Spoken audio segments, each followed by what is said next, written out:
Hi, everyone. Welcome to GreenSky episode 11. Today, I have an esteemed guest, Jeff Brunet, who is our managing partner at GreenSky. Jeff has great experience building, operating, and exiting multiple startup businesses. And what I want to make sure we do today is to go through a bunch of his experience, talk to entrepreneurs about some of the red flags or some of the challenges and kind of pitfalls that Jeff saw along the way, and hope to just share more about his experience and background. I guess with that, Jeff, I want to pass it on to you.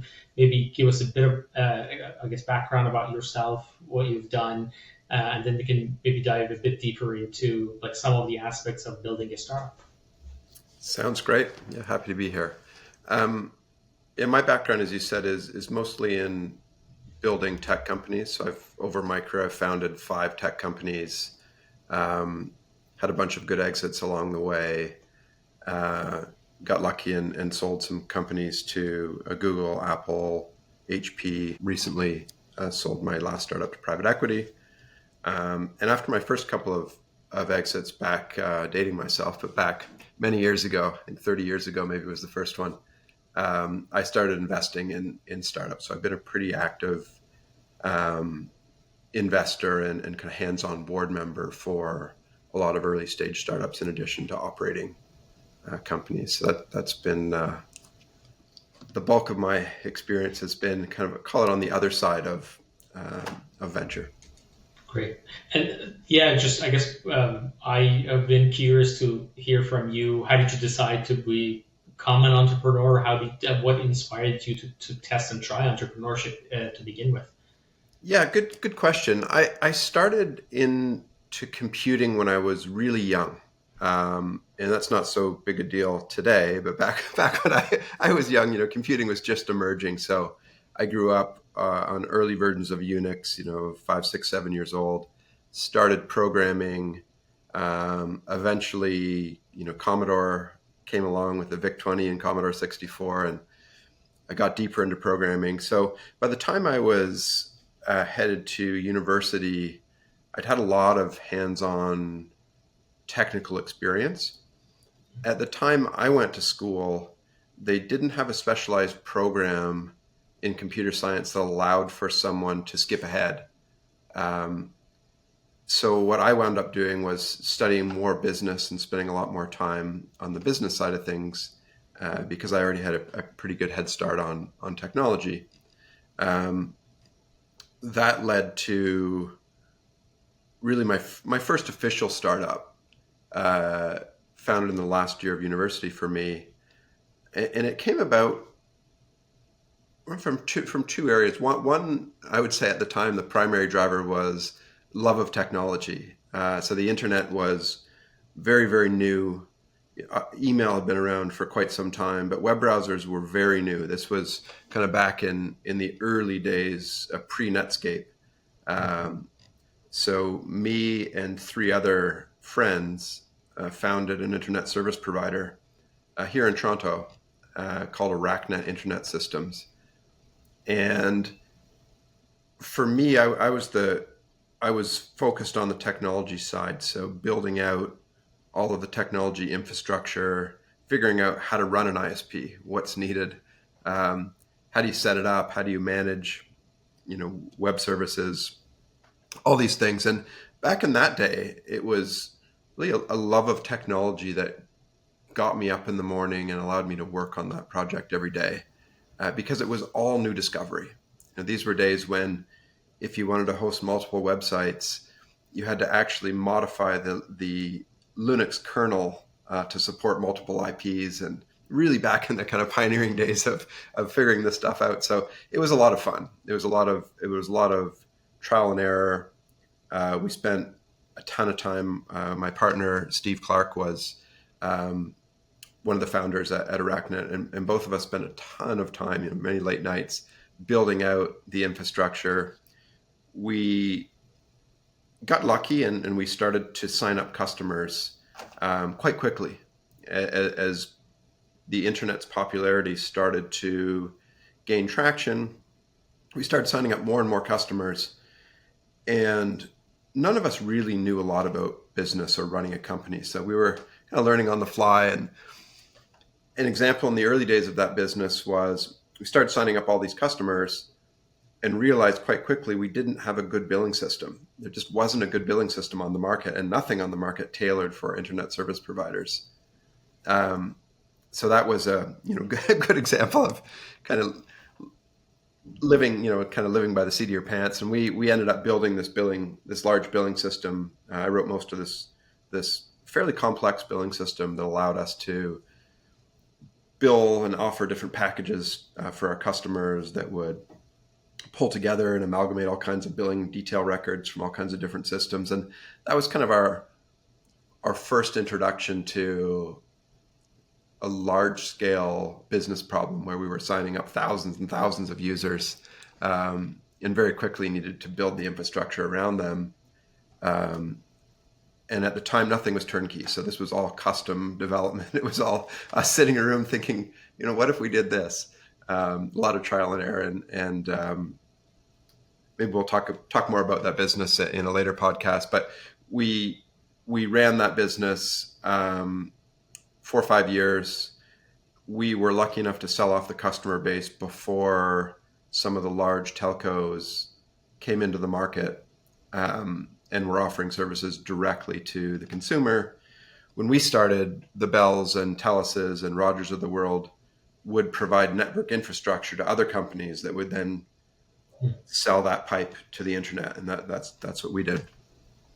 As you know, over time, and as the internet really started to gain penetration, they started to cut out the middleman. So we were lucky; we sold at the right time, and that was my first real experience with entrepreneurship, and it was the usual roller coaster, as you would expect. The experience was rewarding enough, I think, both technically. It wasn't a massive exit, but there was enough. For my age, I was in my kind of early to mid 20s, and to have any exit at that age, and kind of get any kind of money at once was nice. And so that really stuck with me. I did go on to spend a bit of time at, call it a larger startup that when I joined had 400 people. So I did spend some time not just building from scratch, but that was really my primary love and a driver was building that from scratch, kind of that 0 to 1. You have an idea, you bring the team and funding around to execute and build on it. That's what I most enjoyed throughout my career. And the very first company I built was a lot of exactly that. Awesome. And so I guess, you mentioned the roller coaster of being an entrepreneur. Like you look at your bank account, it's going down. That's like one, I guess, challenging thing to deal with all the time. You have a lot of customers. That is another kind of fear factor that you're like, I have like thousands of customers. How do I onboard all of these quickly so that they're not angry and they're happy with the service? So you had all of that. You went through it, and then you decided to start another business and another business and another business. So what I want to understand is that what drove you to become a serial entrepreneur, meaning that once you exit, you're not saying I'm done with this. This is a lot of pressure. I want a normal life. And you went back to the drawing board to start another business, tried to solve another problem, and did it again. Yeah, it's a great question. I've been asked that question multiple times by both founders who have been through the pain and venture capitalists the same. And I think everybody's different. Part of it for me, all my companies have been based in technology, usually in enterprise technology, large enterprise telcos. So the love for that technology is a huge driver, and it's very difficult to get anything other than a siloed view of technology when you're working in a very large organization. So part of it was, call it out of necessity. If you wanted to really dig deep in the technology and understand all aspects of it and take an idea from inception through to deployment and building the solution, you don't really have much of a choice. If you want to do all of that, you need to be in a startup. So that was a big factor. Um, the upside, I think, is always a factor, and you'll have entrepreneurs of some entrepreneurs will say, I'm not doing it for the money, I don't care about the money, and some say I'm only doing it for the money. I'm somewhere in between. You're obviously cognizant of the potential financial outcomes that could be there. Um, my personal opinion is you need something other than that to be driving you and kind of getting you through the hard times that are inevitable in any startup you create. But it was a consideration. And I think really once you got used to the feeling of relying on yourself, like if myself or our team, we didn't get up and do the work, nothing was going to happen. The company would not move forward at all. And that's a lot of pressure and a lot of responsibility, but it's also a very good motivator. Um, I think like anything in life, everything's relative, and what used to bother me a lot as a teenager seems trivial now. And I would say the same thing in a startup. What used to be very stressful in the first one or two startups, you get used to the pressure, you get used to that level of stress, and it becomes something that you can manage and deal with. And you kind of learn from everyone. I think they're still hard. Even the last one, number 5 it was easier from a stress perspective. If something went wrong, I wasn't going to be living in a tent. But there was plenty of sleepless nights and lots of stress throughout the business. I think you just get used to it. And at some point for me, that became a bit of a driver. I would spend time, if we'd sold a company in the past, I may spend some time with the acquirer going through a transition. A few cases I worked, in a large organization for a few years after the transition. It's all interesting experience, but every time I was in the large organization, I started to just feel the pull for an ultimate responsibility of moving a whole business versus, inevitably in a large business, you're moving a small piece of a larger machine, and it can be rewarding, but I think once you've spent a long time on the other side, it becomes harder and harder to focus the majority of your career on, in a large organization. And I think we talked about the burnout that founders feel, the kind of mental pressure, the fact that you have to stay relaxed while you have to also keep pushing hard at the maximum capacity possible. And I think one of the factors is that you just learn how to deal with that part of yourself. It's like you now understand yourself.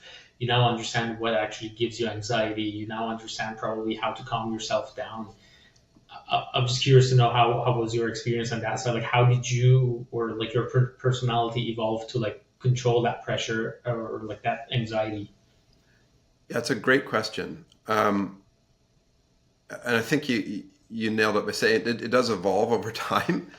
I look back to another startup that I founded with a business partner, Ian Collins. We started this company called Mobile Diagnostics. This was back in 2002.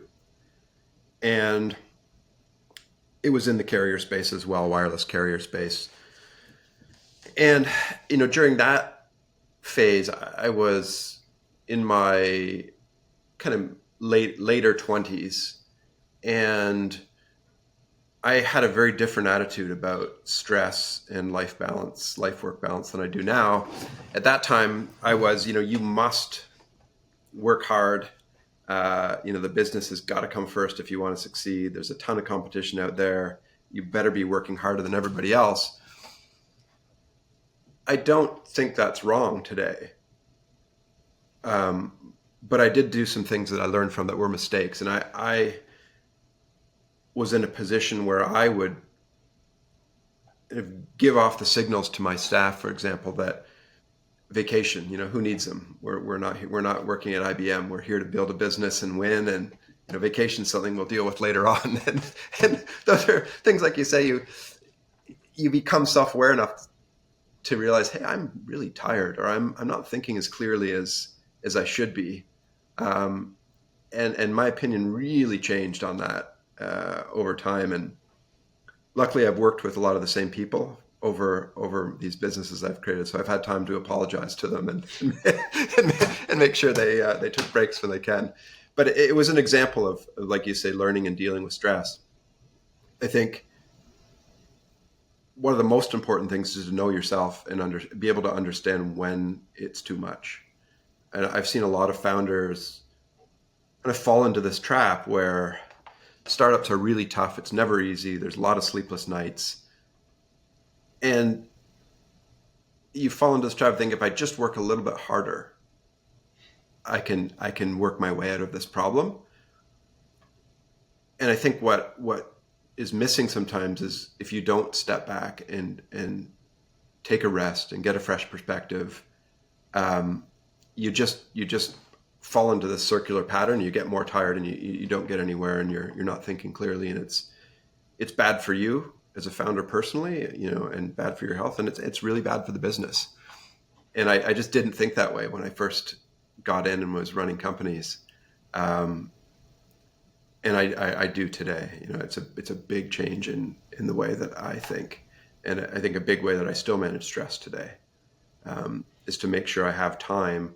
It doesn't have to be a vacation. You have to have something in your life other than your business that you can go away even for an hour or two and just disappear and think and relax and not have all the stress of the business kind of running through your head every minute. So it's easy to say. It's harder to do when your startup is having an emergency, and many of them, including I think every company I've founded goes through. It's never easy. There's always emergencies and tough times, and even with those going on, I think you have to have the view that it's better for you and better for the business to manage your stress accordingly. And I was lucky enough to have some good investors and good board members who helped me also come to that realization. I think you can wind up, depending on the people you're surrounded with, you can wind up with people who had the same attitude I did when I first started, which was, win at all costs, go. If you're tired, sleep after you sell the business.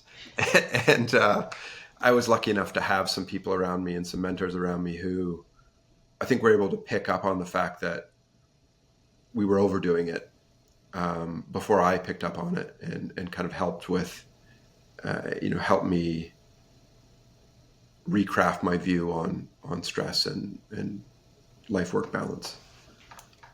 Great. No, that's something that all entrepreneurs should listen to. And I know, I guess some folks just have this mentality that I have to do the work every day, 12 hours a day, including weekends.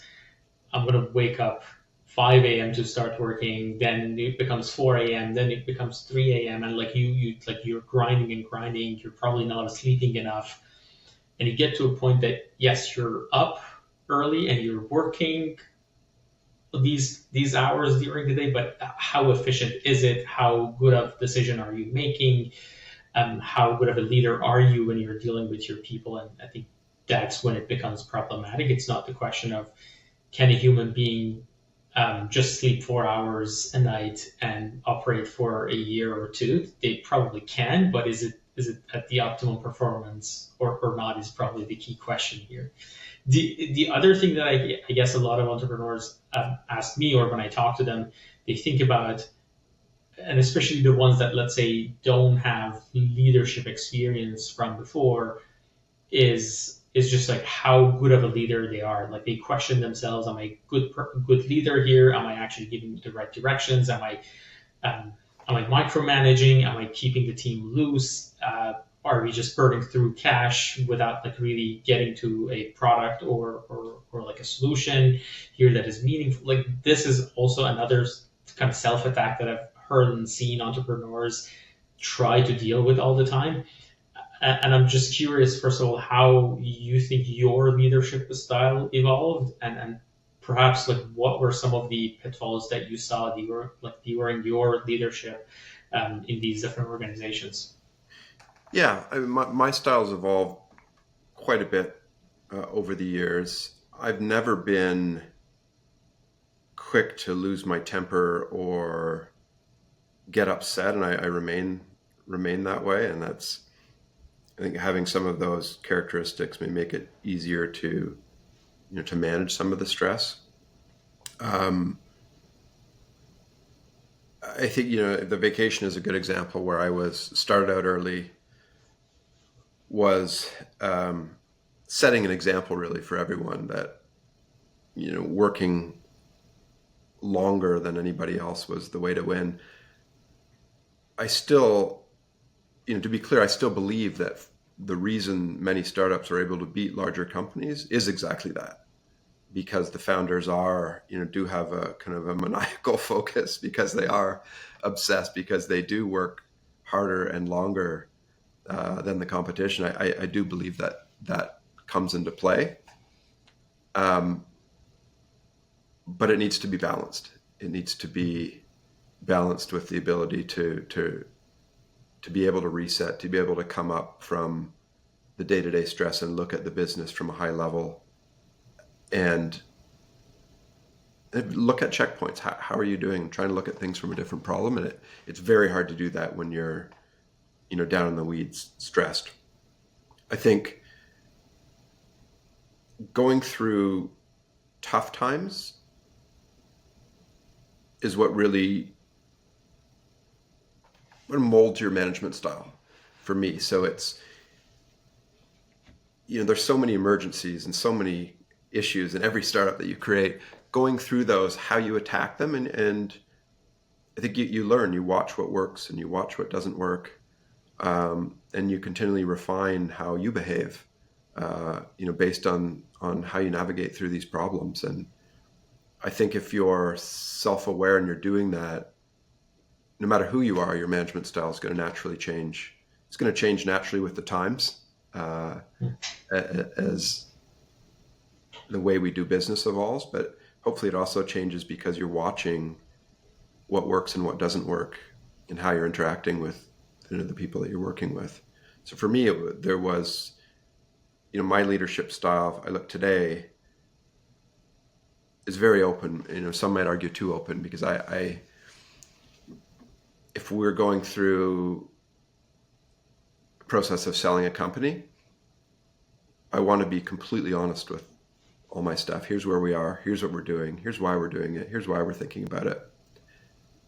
And I think if you kind of lay that all on the table and people know that's the way that you operate, it just keeps everyone's stress at a lower level, right? Kind of the unknown drives a lot of stress. So it's a cliched thing, but the more you communicate, the less stress you have, and that includes communicating stressful things. So I think if you're in a business and you're having a period where sales are really rough, we're not signing new deals, revenue is dropping or it's flat, people in your business know that. And I think if you're not going to fool anyone if you try and say things are great.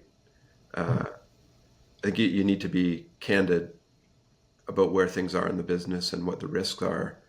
I think if you work with people long enough and they know that that's the way you operate, then you create a culture that operates the same way, and it just leads to a much better outcome and ultimately a lower stress outcome.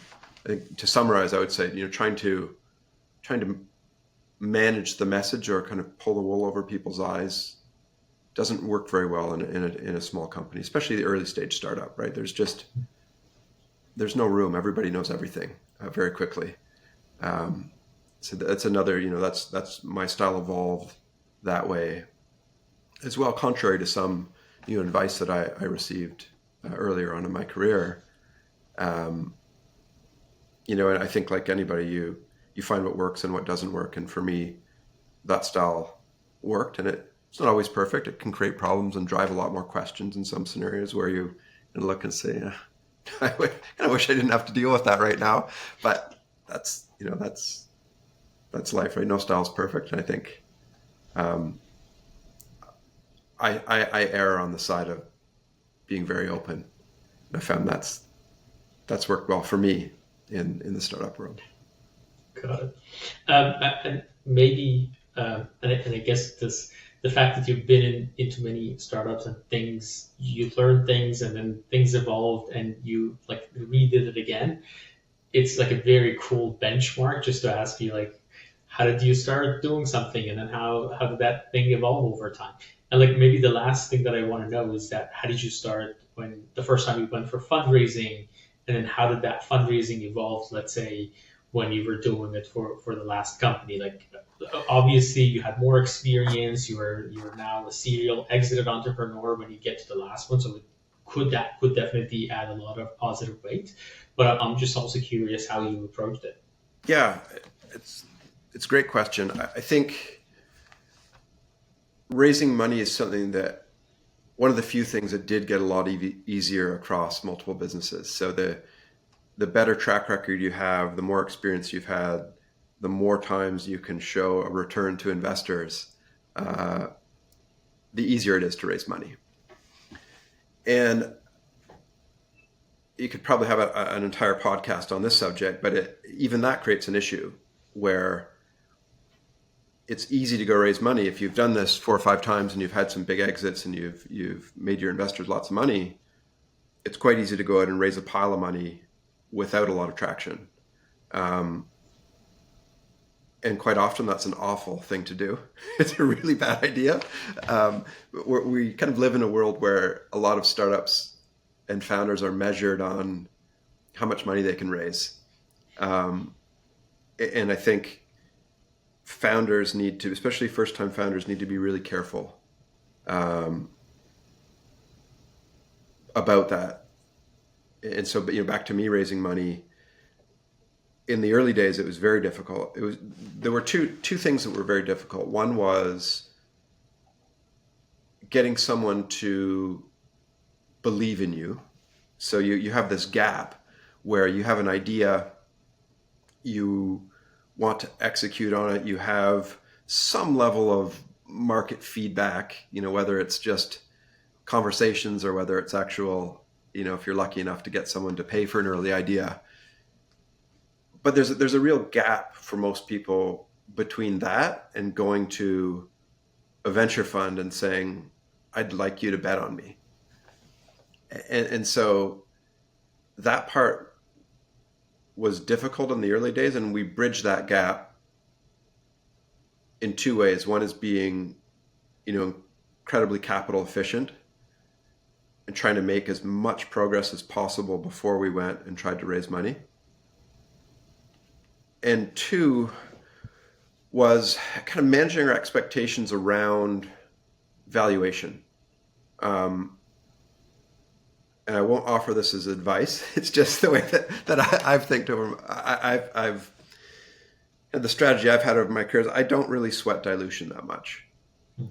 The way I look at it is, if you're going to build a business, if it hits, there's enough money to go around for everyone. Whether you own 4% or 8%, or whether in the early days you own 30% or 40%, doesn't really matter. I've seen a lot of deals fall apart, and a lot of people come to me for investment because they've got into these battles about valuation.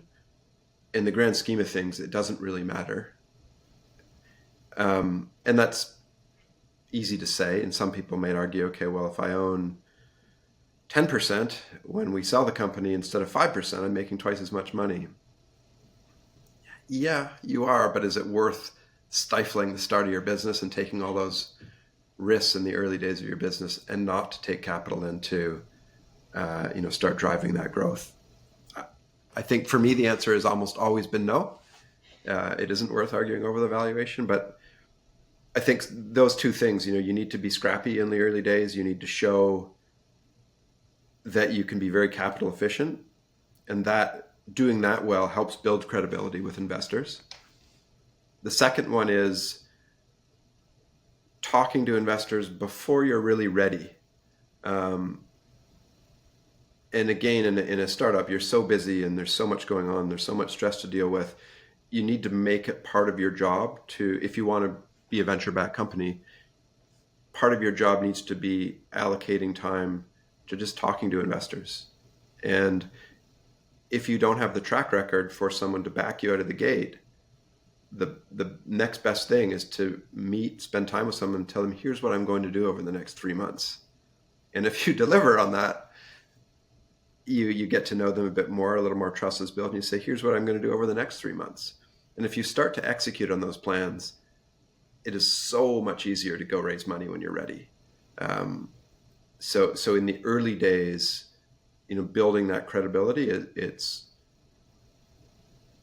being capital efficient, but also just doing what you say you're going to do. Great. No, this is I think going to be a very useful podcast for all the entrepreneurs that we work with, especially because we went through like the whole process of when you start the business, the challenges that you face as an entrepreneur, how your leadership style evolves, how you have to make sure you're not burnt out, and then ultimately how do you approach fundraising. And I think these are really useful pieces of advice for the entrepreneurs who watch the show. But yeah, thank you so much for sharing that experience with everyone, Jeff. And yeah, there you have it, folks. This is our episode 11 with Jeff Brunet. You're going to have another 2 episodes with Jeff. In the next one, we're going to talk about exits and how we can manage a successful exit out of the business that you're building. Thanks, Moien.